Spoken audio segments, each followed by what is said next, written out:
Supreme court మరియు high court న్యాయమూర్తుల ఆదేశాల మేరకు ఈ నెల 13వ తేదీ మెగా లోక్ అదాలత్ కార్యక్రమాన్ని నిర్వహించడం జరుగుతుందని, ఈ కార్యక్రమంలో కక్షిదారులు పరస్పర రాజీ మార్గాన్ని ఎంచుకోవాలని 3వ అదనపు జిల్లా జడ్జి అమన్నరాజ సూచించారు. ఈ మేరకు బుధవారం జిల్లా కోర్టులో నంద్యాల ఆళ్లగడ్డ డివిజన్ పరిధిలోని పోలీస్ అధికారులతో సమావేశం నిర్వహించి లోక్ అదాలత్లో కేసులను అధిక సంఖ్యలో రాజీ చేసేందుకు కృషి చేయాలని, కక్షిదారులు ఈ లోక్ అదాలత్ ను సద్వినియోగం చేసుకోవాలని జడ్జి కోరారు.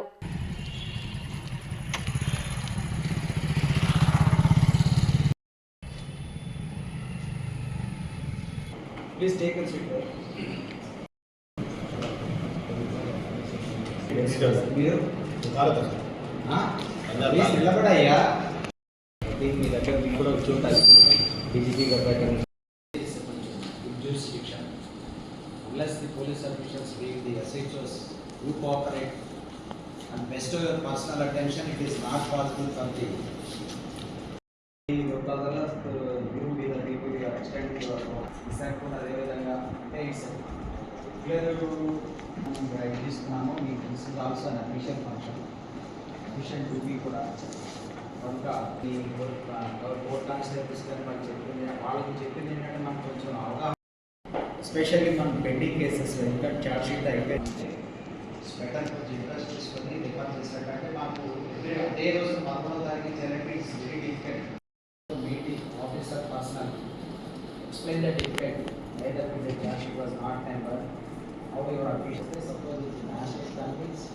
then definitely సుప్రీంకోర్టు వారి యొక్క ఆదేశాల ప్రకారం అదేవిధంగా గౌరవనీయమైనటువంటి హైకోర్టు వారి యొక్క ఆదేశాల ప్రకారం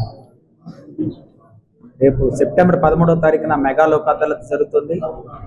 దాని సందర్భంగా ఈ రోజున నంద్యాల డివిజన్ అదేవిధంగా ఆళ్లగడ్డ డివిజన్ పోలీస్ వారి తోటి మీటింగ్ ఏర్పాటు జరిగింది. వారికి